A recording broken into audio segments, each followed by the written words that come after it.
Ah, le charme d'une belle voix. Qui peut y résister? Monsieur Cigale, transformé ici en véritable machine à décibels, chante toute la journée jusqu'à ce qu'une femelle soit séduite par ses talents.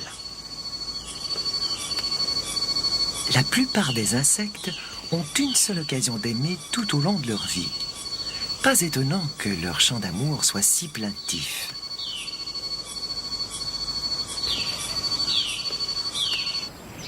Lorsqu'il s'agit de trouver un partenaire, les insectes ne lésinent pas sur les moyens.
Les jeux de l'amour sont vieux comme le monde.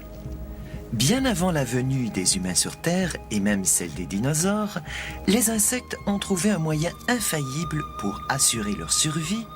Il suffit d'être deux. Le mâle et la femelle doivent unir leur bagage génétique. Le mâle produit la semence, la femelle les ovules, et leur rencontre fait le reste. Ce sont les éléments essentiels de la vie, mais le chemin qui y mène est semé d'embûches.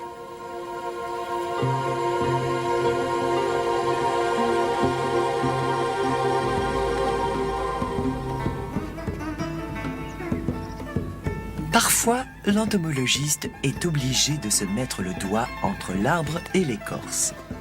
Mais quelques ecchymoses valent bien le spectacle de l'astucieux rituel amoureux des criquets.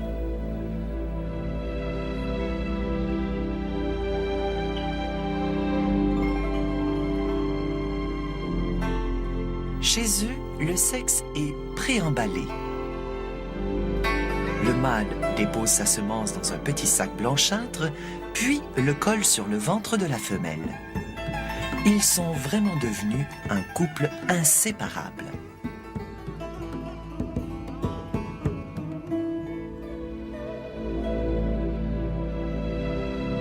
Puis, la femelle mange le sac et emmagasine la semence dans son abdomen jusqu'à ce qu'elle soit prête à féconder. Les éléments nutritifs du sac lui donnent l'énergie nécessaire pour mener à bien l'exténuant labeur de la fécondation.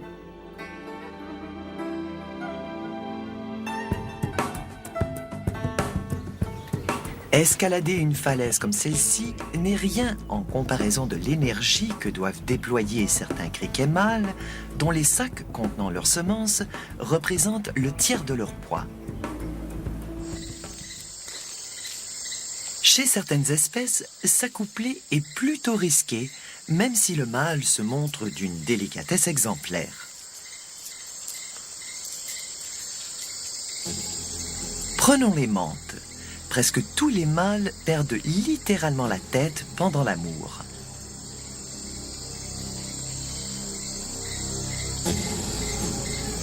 La menthe religieuse est une véritable mangeuse d'hommes. Après avoir pris possession de la semence du mâle, celui-ci lui étant devenu inutile, elle lui croque tout simplement la tête. Même privé de sa tête, le mâle continue à copuler car c'est dans son abdomen qu'il puise son énergie sexuelle.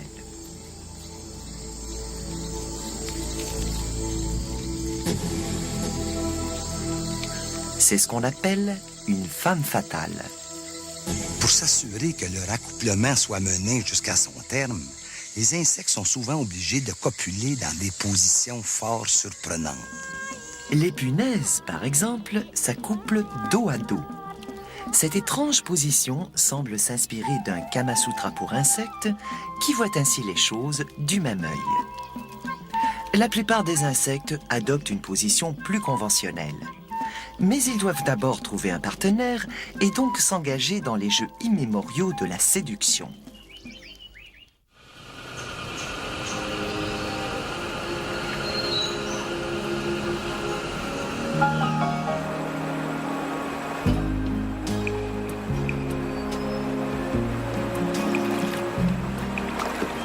Voici l'endroit le plus romantique de toute la Malaisie. Ici même, sur les rives de la rivière Selangor, à chaque année, des millions de lucioles se rassemblent pour participer à une grande fête d'amour. Au crépuscule, les lucioles mâles se précipitent vers les meilleures places dans un arbre transformé en théâtre. Et, la pénombre venue, ils offrent à leurs belles un spectacle de lumière pour les éblouir. Afin d'éviter les unions disparates, chaque espèce émet une série d'éclairs spécifiques.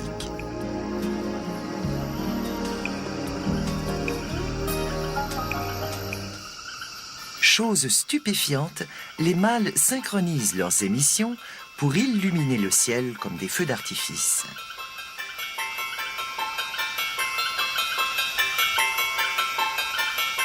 Peu de femelles résistent à la brillante performance de leur nouvelle ou ancienne flamme.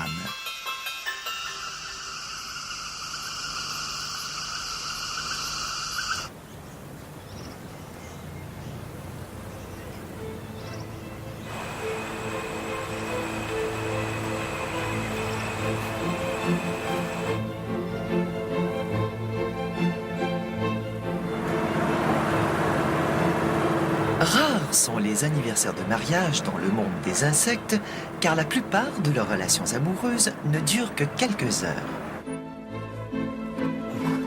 Pour trouver un couple stable, il ne faut vraiment pas avoir les yeux dans sa poche.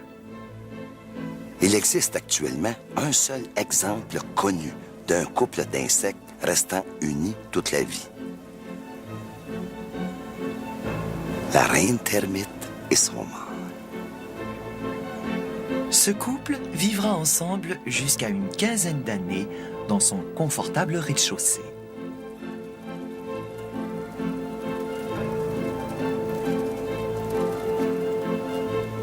L'immense abdomen de la femelle contient plus de 2000 ovarioles et elle peut pondre un œuf toutes les 2 secondes, ce qui en fait une partenaire exigeante.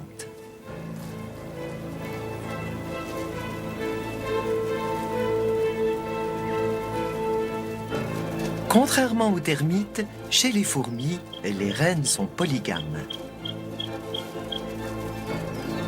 Une fois par année, une armée de partenaires potentiels sont créés pour les reines. Les reines se livrent à une frénésie d'accouplement avec tous les mâles leur tombant sous la patte. Elles emmagasinent des millions de semences de multiples patrimoines génétiques et puiseront dans cette réserve tout au long de leur règne. Tous les mâles meurent. L'étreinte avec une reine s'avère une attraction fatale.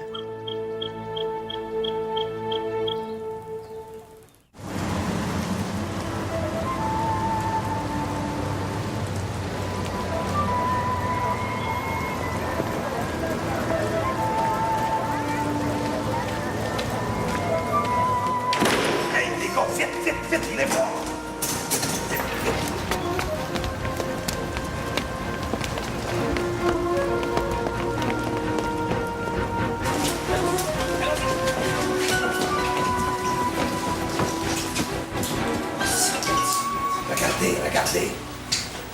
Enfin, ils vont copuler. Enfin. Ça fait des jours que l'on l'attend à ce moment-là.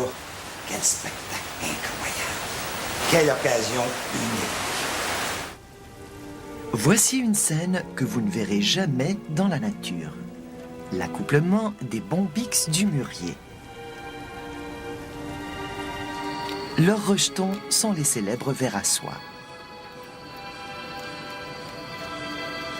Domestiqués depuis plus de 2000 ans, ils sont désormais incapables de survivre à l'état sauvage.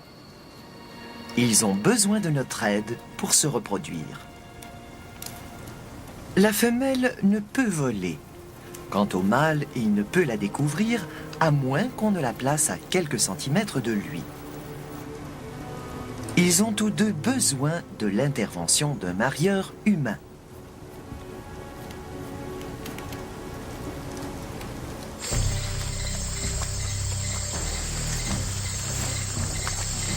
Pour attraper beaucoup d'insectes en flagrant délit, il faut connaître leurs habitudes de copulation. Par exemple, une espèce particulière de papillon mâle aime cueillir sa petite amie sur la plante où elle a déposé ses œufs. Si nous arrivons à repérer la plante, le spectacle nous appartient.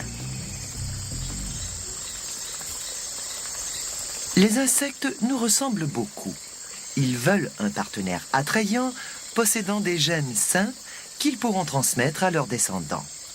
Chaque espèce émet ses propres signaux afin de se mettre en valeur et d'accrocher les regards.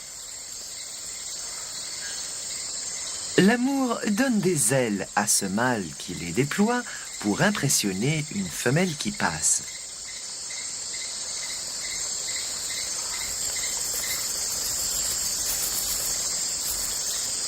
Comme il n'y a pas de parfumerie dans la jungle, les insectes fabriquent leur propre parfum.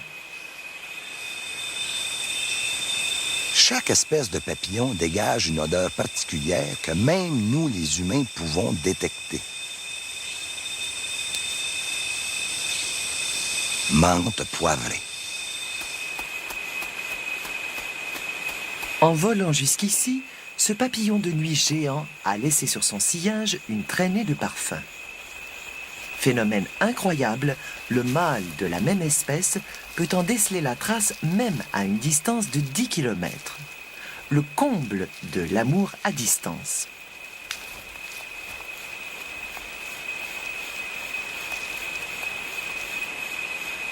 Grâce à leurs antennes extrêmement sensibles, les mâles sont capables de percevoir même une seule molécule de la fragrance presque virtuelle de leur partenaire.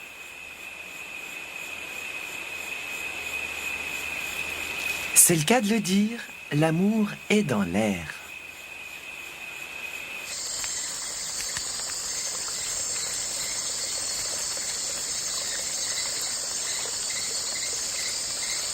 Chez certaines espèces, la femelle ne s'accouple qu'une seule fois.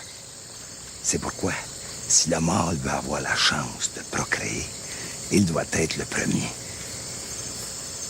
Certains mâles essaient de copuler avec une femelle qui sort à peine de sa chrysalide.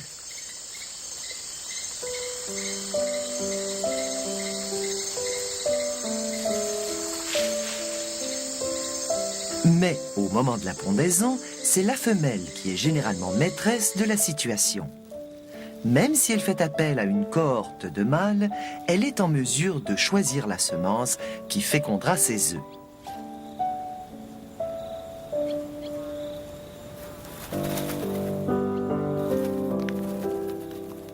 Alors, si la performance de son amant lui paraît médiocre, elle peut toujours décider de ne pas avoir ses enfants.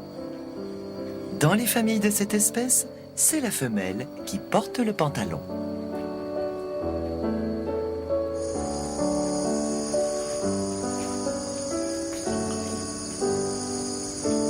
Faire l'amour sur une plage a toujours été en vogue chez les humains.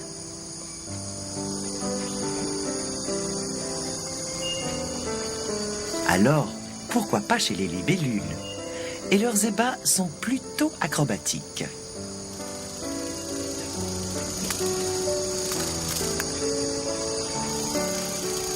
Quand un mâle étreint une femelle, Il lui agrippe la tête avec sa paire de pinces et la soulève lentement jusqu'à sa hauteur.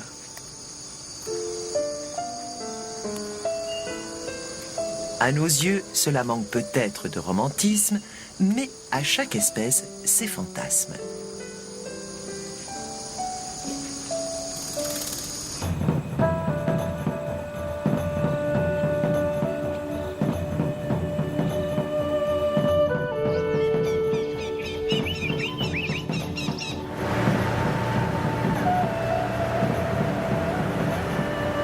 Georges est à la recherche d'un des animaux les plus prolifiques de la planète.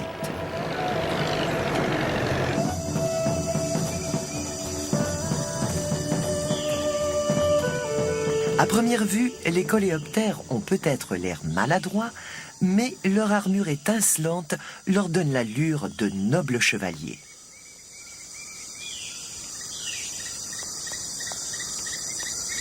Les organes copulateurs du mâle sont de forme extrêmement variée et sont spécifiques à chaque espèce. En fait, le sexe du mâle, appelé édéage, est une sorte de clé qui ne pourra être utilisée que dans la serrure d'une femelle de la même espèce.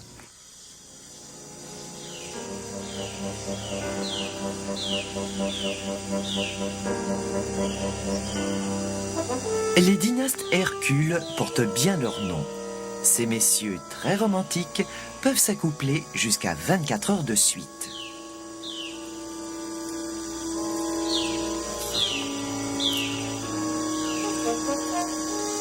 Une fois ce marathon de copulation épuisé, le mâle ne quitte pas pour autant la femelle. Au contraire, il la retient enlacée dans ses pattes, dans une étreinte presque tendre. En fait, je pense que ce comportement du mâle permet de soustraire la femelle aux avances de rivaux potentiels.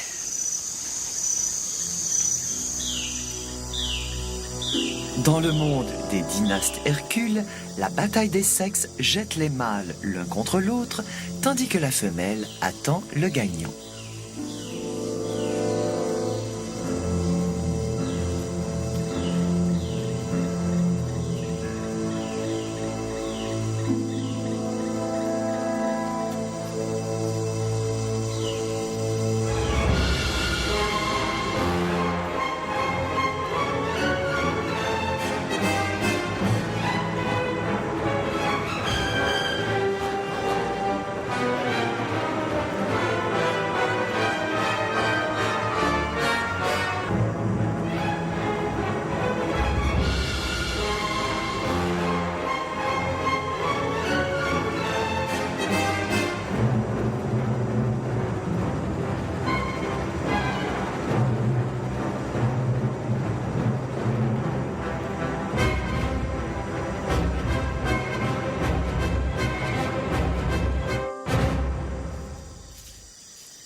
Calcosoma caucasus.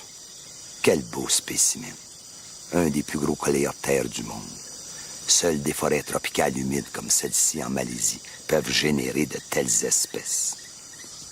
Les gens ont l'impression que les insectes sont toujours petits. Mais en voilà un de belle taille. Comme la plupart des grands dynastes sont des insectes nocturnes, ils sont difficiles à espionner en tout temps.